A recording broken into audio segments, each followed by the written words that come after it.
Right, I'm inviting you today to look at my magpie's nest. I was thinking about this morning as we were praying before the meeting. A magpie, so tradition has it, is a bird that likes to go around and find shiny things to decorate its nest. Whether it actually does, I think they do it a bit, but they maybe don't do it quite as much as there is the tradition.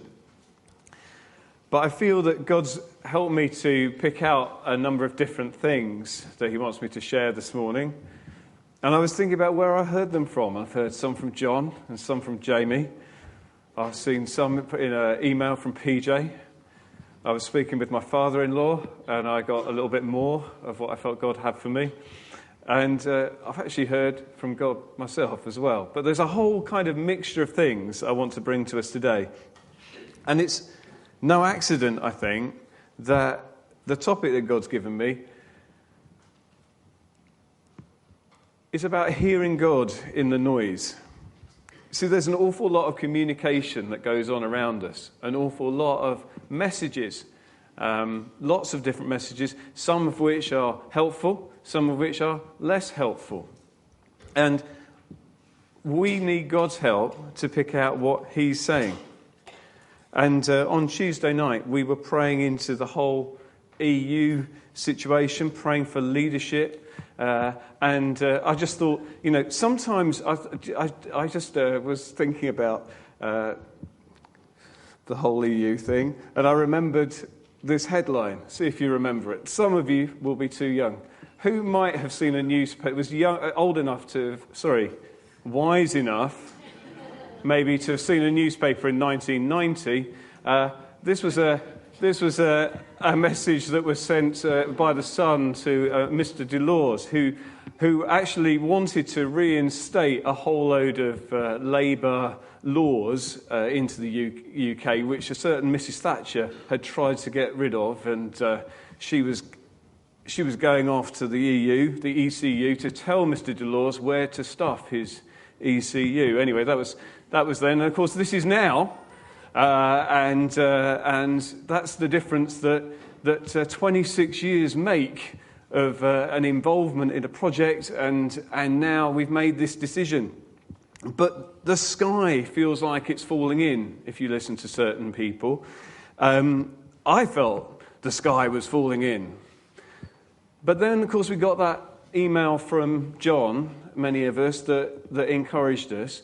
And then I started to think, maybe there is more to this than what I've been thinking. And I saw this shared from a chap called Chris Vallotton, who some of you might have heard of. And he's a prophetic ministry guy connected with Bethel, lives out in the States. And this is just something that he shared. And I just thought it was very interesting. There were certain echoes of some things that you might have seen. I'm very excited for the UK, who courageously left the EU yesterday. I actually didn't think they would do it because safety usually trumps adventure. We tend to fear the unknown. This took guts.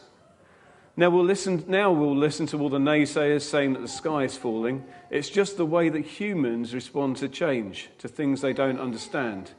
These are exciting days ahead for the UK as she struggles to forge her own identity and navigate the white water of fear of man. But great prosperity awaits her in the new world. Like Abraham and Sarah, when God commanded them to leave their country to a place he would show them, the UK doesn't know where she's going, but she knows where she can't stay. Holy dissatisfaction. God bless the UK. May she prosper, and may the prosperity of her people be great. Now, I thought, well, isn't that interesting?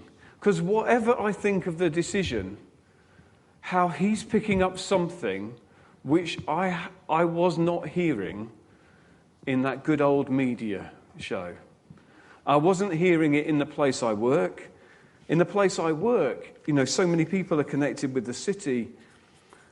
It was like someone had died on the day after the EU referendum. It was that kind of level, and yet God's got a plan for us. And I just want to make sure that this morning we spend a bit of time thinking about, so how do we hear what God's saying against the backdrop of things that we may not agree with, about the backdrop of things we may agree with. But that's not really the crucial thing. The crucial thing is that a whole load of stuff is being chucked at us day in, day out. Not even, Top Gear can keep its leadership, these days. There's a whole load of change going on for leadership in the UK.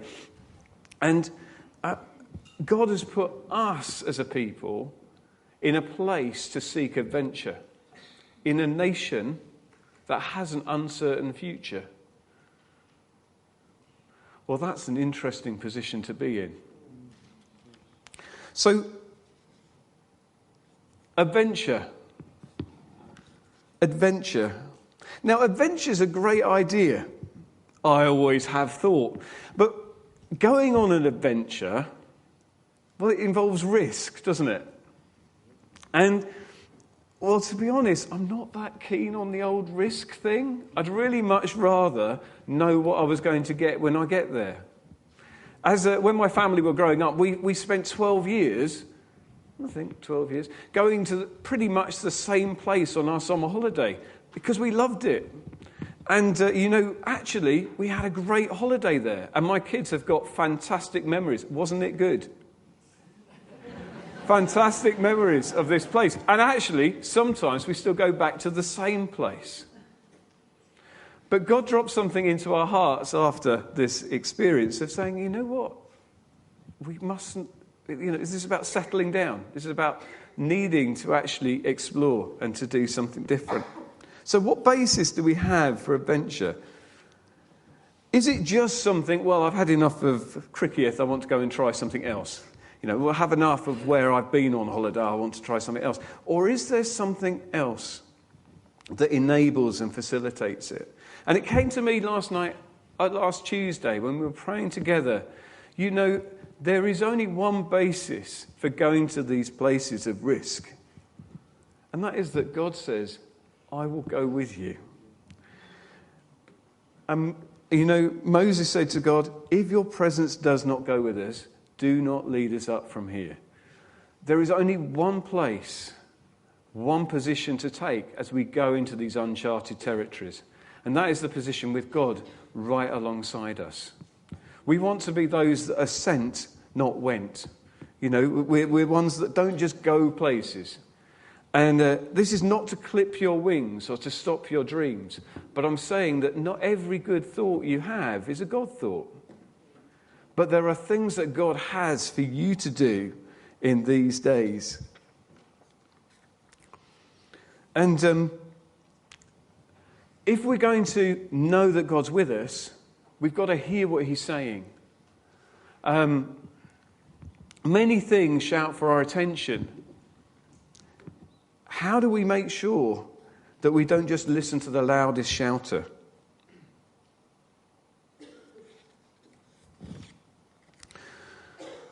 I wanted to spend a bit of time just talking about the kinds of noise I'm talking about. I've talked about newspapers. To be honest, most of us probably wouldn't stake our lives on what comes on the front page of The Sun, Mostly, okay? But there are lots of things that generate noise for us. There are things that come within us that generate noise. Our emotions are not wrong, generally. Sometimes our emotions lead us to sin. That's why the Bible says, in your anger, do not sin. But actually, emotions are not wrong, but they're not God. He may cause you to have compassion. He may cause you to feel certain things. But sometimes our emotions make it very hard to hear exactly what God's saying. And in the whole EU thing, I think I feel a certain measure of emotion. I felt emotional, Avril. I'm just saying this to you now. I should say it to Heather too, about Scotland leaving the UK. I didn't want Scotland to leave the UK. And there was a kind of and I was trying to work out, what is that going on about? Why am I feeling like this? But that's because I feel emotional about most things. So I, for one, have to deal with that and understand that my emotions are not the same as what God's saying. But emotions can lead to fear and worry, speculation, what might happen. rationalizing things, working out what's going to go on. Even my health can create noise inside of me that makes it hard to know exactly what God's saying.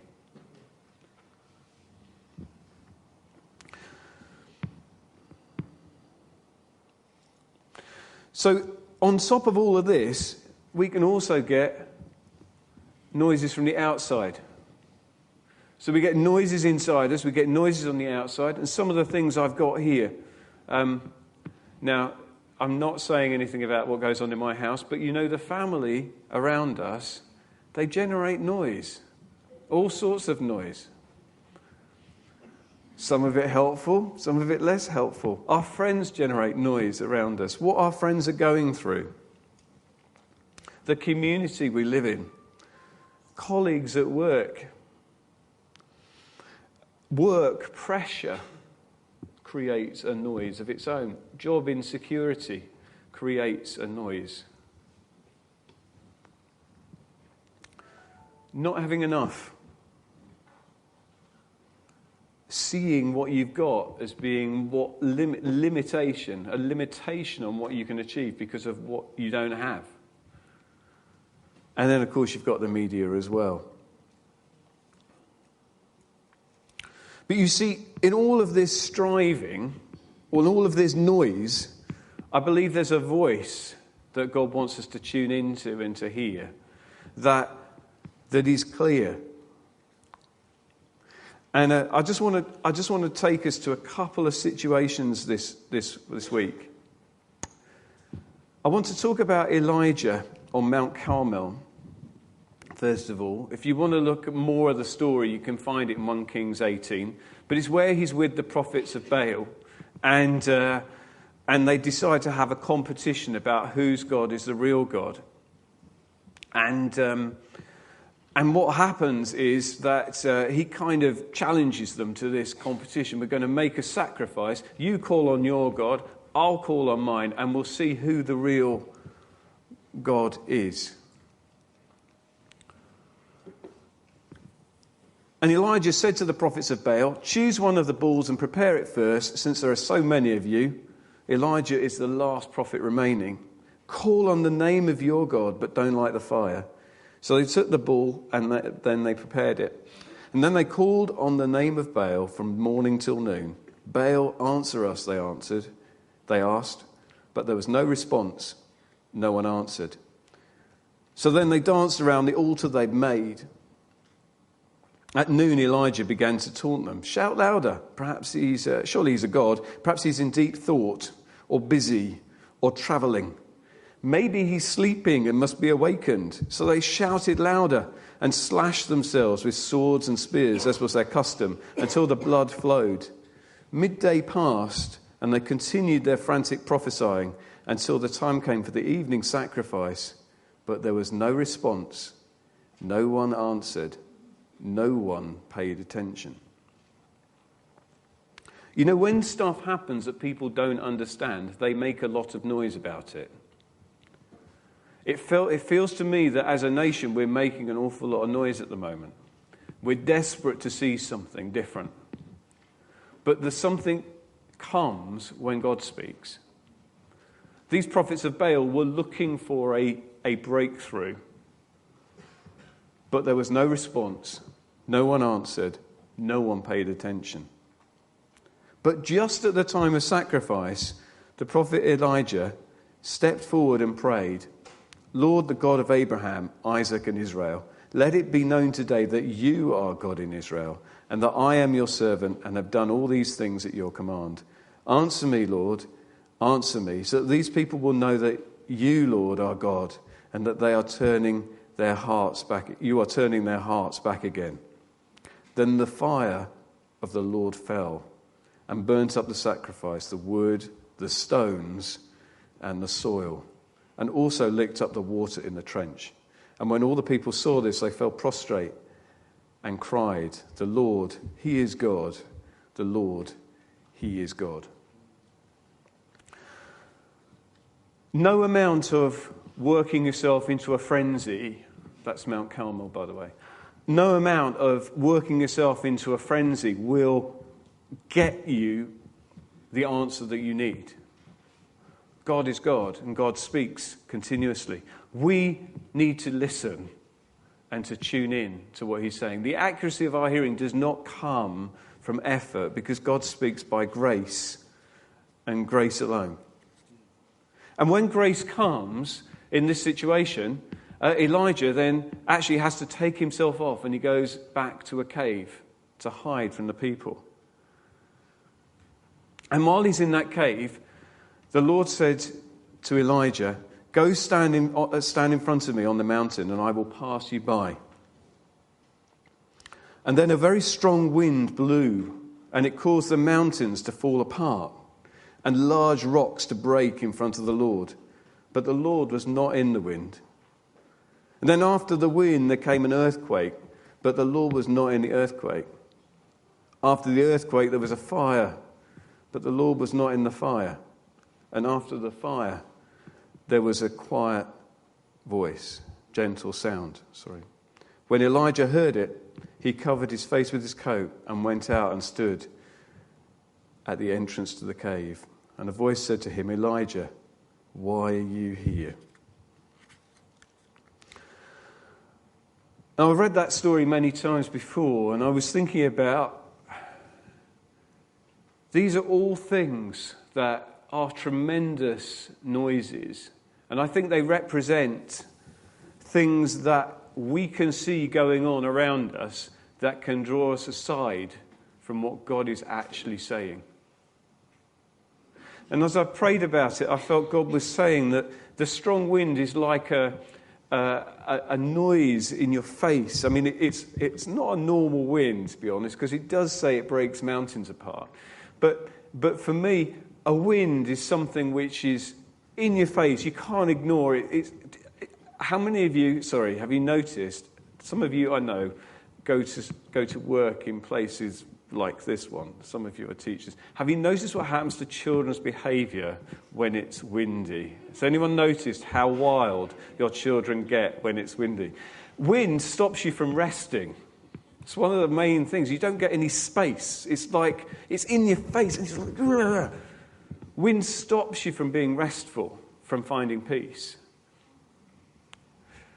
Earthquakes shake the structures of the earth. The earth is not meant to move. It's solid, isn't it? And when you're somewhere and there is an earthquake, I don't know how many, have you ever been in an earthquake? I've been in an earthquake, not a very big one, it has to be said.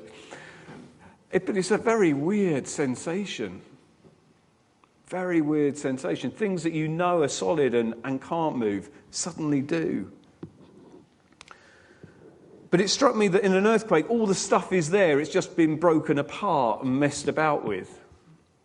But when the fire comes, of course, what's there gets eaten up.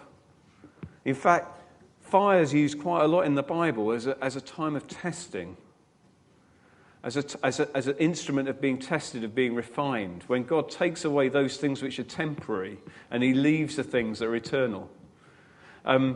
So when the fire comes, it's alarming because things disappear before our very eyes. And I think in the media show that we've been going through in this last little while, we've had quite a lot of bluster and wind. We may be about to get some earthquakes. I don't know about the fire, but I do know that when God speaks, it's different because he speaks personally to us. And our challenge is that those things that are empty in the world make the most noise. I just felt God remind me, empty vessels make the most noise. If you have two bottles and you strike them, it's the empty one that makes the most noise because it's not damped. It's physics, that is. It's not damped. It just rings, doesn't it? Put a bell into water and it doesn't make the same sound. Empty things that have no substance, make a tremendous noise in our lives. And we need to be aware of that feature of them.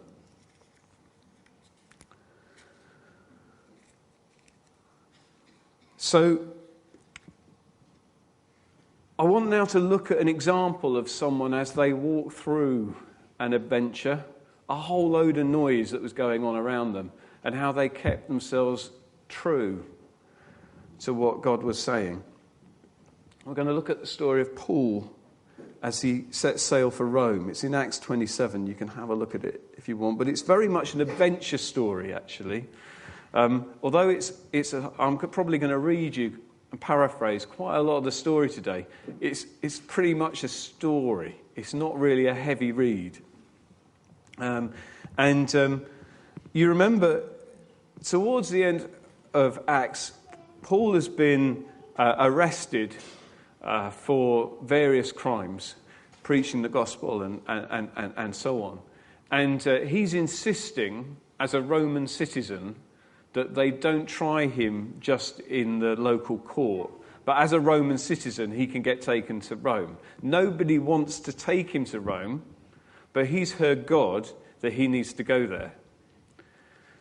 And so he's not willing to let go of the idea that he's going to be tried in Rome. And so we're going to look at the journey that he follows and just look at what happens along the way. Okay? So in Acts 27, it says, when it's decided we should sail for Italy, Paul and some of the other prisoners were handed over to a centurion called Julius, who belonged to the imperial regiment. We boarded a ship from Adramyttium.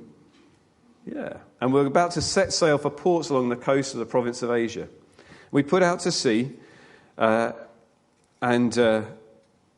Aristarchus and Macedonius from Thessalonica was also with us. The next day we landed at Sidon, and Julius, in kindness to Paul, allowed him to go with his friends so they might provide for his needs. So he's not really having a very tough journey, is he? But so far. So then we set out to sail again, and we passed into the lee of Cyprus. So we're moving up. We've gone to Antioch, and now we're just around the back of Cyprus there. And when we'd sailed across the open sea off the coast of Sicilia and Pamphylia, we landed at Myra in Lycia. There a centurion found the Alexandrian ship sailing for Italy and put us on board. We made slow headway for many days. We had made slow headway for many days and had difficulty arriving off Cnidus. And the wind did not allow us to hold our course, so we sailed to the lee of Crete, opposite of Salome. And we moved along the coast with great difficulty and came to a place called Fair Havens near the town of Lasea. Much time had been lost, and the sailing had already become dangerous because now it was the Day of Atonement. So Paul, and he's just commenting there on the time of year. So it's a time of year when there were going to be a lot more storms. So that's what Luke's writing about there. So Paul warned them, men, I can see that our voyage is going to be disastrous and bring great loss to the ship and cargo, and to our lives also. But the centurion, instead of listening to what Paul said, followed the advice of the pilot and the owner of the ship. And since the harbour was unsuitable to winter in, the majority decided, see democracy there, decided that we should sail on, hoping to reach Phoenix and to winter there. This was a harbour in Crete facing the southwest and the northwest. Now, just to give you an idea, so Fair Havens is here, right? And that place that I just mentioned is just up the coast. So that's where they were trying to get, just up the coast on Crete. So it's another part of Crete. That's where they were trying to get to. And but Paul said, I know that sounds like a really sensible idea. Well, he didn't actually. I've just put that in. If I was saying it, that's what I'd say. But God's shown me that this is a really dangerous time to set sail. You don't want to do it. Sometimes God's going to give us words like that to say to the people around us. Be aware that what the wise people say, and in that sense I do mean wise this time, what the clever people say is not always the best course. I've just got to say, not the clever people. And the clever people don't always know. And we're brought up to believe what the clever people tell us is true. But quite often what the clever people are saying is, well, this is the most likely. But when God tells you something's going to happen, he's not saying, well, this is probably going to be the case. This is what it's going to be. And so they're in this place called Fair Havens. Paul said, don't do anything. Don't go from here. You need to stay here. They said, well, we don't like it here. There's a much better pub round the corner. We're going to sail just a few miles down the coast. Let's see what happens. So a gentle south wind began to blow, and they saw their opportunity. So they weighed anchor and sailed along the shore of Crete. Verse 14. Before very long, a wind of hurricane force, called a northeaster, swept down from the island. The ship was caught by a storm and could not head into the wind, so we gave way and were driven along. And as we passed into the lee of a small island called Cauda, we are hardly able to make the lifeboat secure. So the men hoisted it on board, and they passed ropes under the ship to hold it together. You can't really imagine what this is like, but this is a wooden boat that's likely to be broken apart, and they're passing ropes in the storm, which is going up and down, around it to kind of hold it together. Because they were afraid they would run aground on the sandbars of Citrus, they lowered the sea anchor and let the ship be driven along. We took such a violent battering from the storm the next day that we began to throw the cargo overboard. On the third day, we threw out the ship's tackle with our own hands, and neither the sun nor stars appeared for many days, and the storm continued raging, and we finally gave up all hope of being saved. So, remember, they were just going from this is Fair Havens, they're just going up the coast, they get caught in a storm, and they end up over here. So, they've only started from Antioch, which is here. So this shortcut of the wise people was not terribly good, because it ends up bringing them way over to here eventually. But Paul doesn't treat the others who hadn't listened to him with contempt. He's still in the boat, and he's still part of what's going on. Now, I think I might be a bit nervous if I was Paul, to be honest, because all the experts around me are telling me that this boat is about to go down. And in fact, if it's a kind of a storm that is upsetting them, it's the kind of a storm that really ought to upset me. But he stands up before them and he says, "Men, you should have taken my advice not to sail from Crete.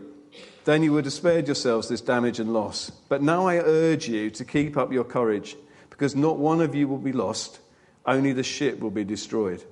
Last night an angel of the Lord, to whom I belong and whom I serve beside me, stood beside me and said, 'Do not be afraid, Paul. You must stand trial before Caesar, and God has graciously given you the lives of all who sail with you. So keep up your courage, men, for I have faith in a God that it will happen, and it will happen just as he has told me. Nevertheless, we must run aground on some island.'" I want to believe and expect that that's how God's going to communicate with me. That in the midst of all of this rubbish that's going on, I'm going to hear directly from God. When we're in the middle of a storm, it might feel like we're alone. But actually, God's right there. God sent an angel. This is a time they're not going to be sleeping terribly well. Okay? They haven't seen the sun or stars for a long time. What's critical about that? They have no idea where they are. All they know is it's sea that way, sea that way, sea that way. Oh, and that way, well, it's sea. And we have this chunk of wood that we're holding on to that is my security. But right in the midst of that, the angel of the Lord comes and speaks to him. And I think that I want to just emphasize that, because I think that's very, very important. The storm was not of Paul's making, but actually he's still at risk from the consequences of everything else that's gone on around him. At risk may not be the right word, but he's still caught up in the consequences. God is going to save him despite what else has gone on. the fact they didn't listen to him doesn't make him hold back. And if people make wrong decisions or decisions that we don't agree with, actually God wants us involved in finding solutions and moving things forward. So he urges them to eat, and let me just, it goes on after 14 nights of this storm. That's 14 nights without sleep, really. They discover that the water is beginning to get shallow. So in verse 27 it reads, you can find they take soundings, they're coming towards the shore, and some of the sailors decide they're going to get out of the boat and go into the lifeboat, and Paul intervenes and says, look, if you get out of this boat, you're going to die.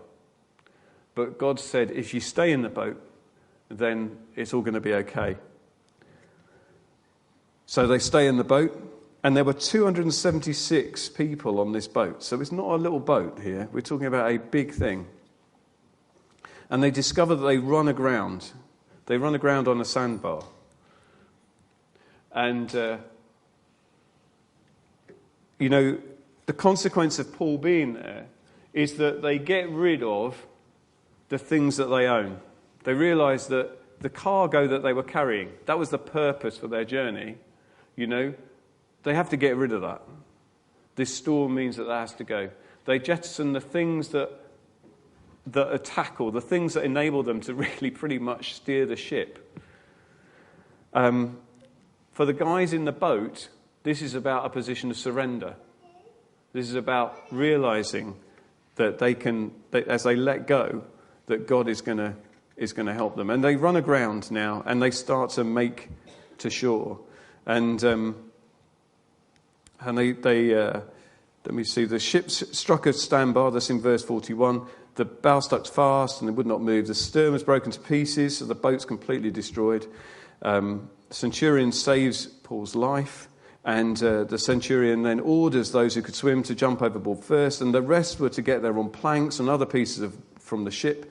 And in this way, everyone, 276, reached the land safely. Once safely on shore, we found out the island was called Malta. The islanders showed us unusual kindness. I think that when God provides a way out, our destination becomes a place of unusual kindness. The storms that people face, when God brings deliverance, bring you to a place of unusual kindness. These storms can be internal or external. Storms can be with an obvious cause, or storms can come on us personally out of the blue. In a sense, this storm was both foreseen and out of the blue, because God had told Paul that this was going to happen. But if you were a sailor, you probably didn't listen very much to what Paul was saying. You saw the blue sky and a gentle breeze. God has a way to get us through those storms. And so I just wanted to finish by just reminding us about this central need to hear God. Hearing God for adventure, it bypasses our own limitations.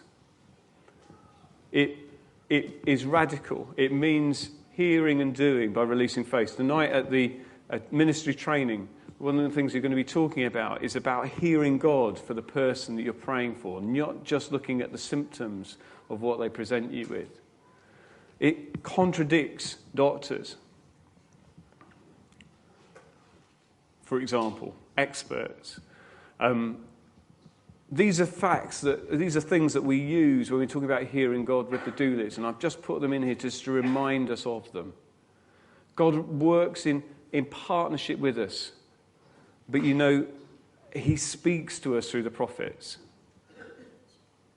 He does nothing in the earth without revealing His plans first to the prophets. That's Amos 3:7. He helps us with direction. And we actually do need to hear Him so we can please Him. Colossians 1:9 says, "Because of this, since the first day we heard about you, we've continued to pray for you, asking God that you'll know fully what he wants. We pray that you will have great wisdom in understanding in spiritual things." So you'll have the kind of life that honours God and pleases the Lord in every way. You'll produce fruit in every good work and grow in the knowledge of God.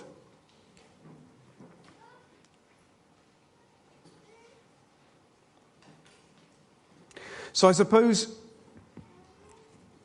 time has gone, and I don't want to lose you all, but I can see I am. But just to really finish, then, I think that a lot of this is summed up in the expression "to be still in the storm." Being still is not about not doing anything. Being still is about being at rest before God, realizing that it's not my striving that actually will achieve what God intends. And I've just got a short video that I think I'll show. I've got some, so we'll just go on to that, I think.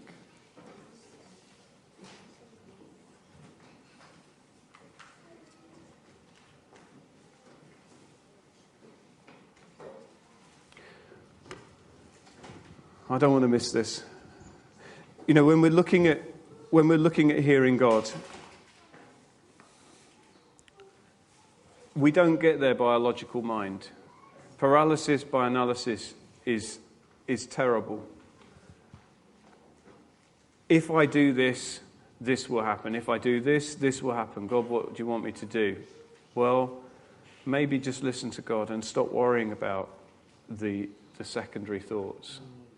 You know, it's so important that we come to him with fresh thoughts. You know, when Paul was in that boat and they took that decision to set sail, he had to then take a new position. He had to then take that new position of knowing that God was going to then work out his purpose in that boat ride, which ended up taking him to Rome and ended up fulfilling God's purpose, and gave an opportunity to show God's deliverance to all those people on board, but showed that the only way they could get there was when they gave up on their skills, when they gave up on their possessions, when they gave up on their wealth, and they just cast themselves onto him. So I believe that God's calling us to stop being distracted by other things, to stop being distracted by the noise around us, but in spite of that and through that, to hear him, so that in our adventure we cannot be just going to the loudest sound and the loudest shout, but we can be going to exactly that place that God has for us. So I'm going to stop there. I'm not going to play the tuney thing. We'll share that on the bulletin. We can do. And I want to hand over to Nathan now. So if you feel you're facing a storm, whether that's a storm internal or a storm external, I believe that God wants to meet you in it. And what I'll be looking for is to pray for some of you this morning who I believe are feeling that you are adrift, and that God is going to work his purpose in you. Okay?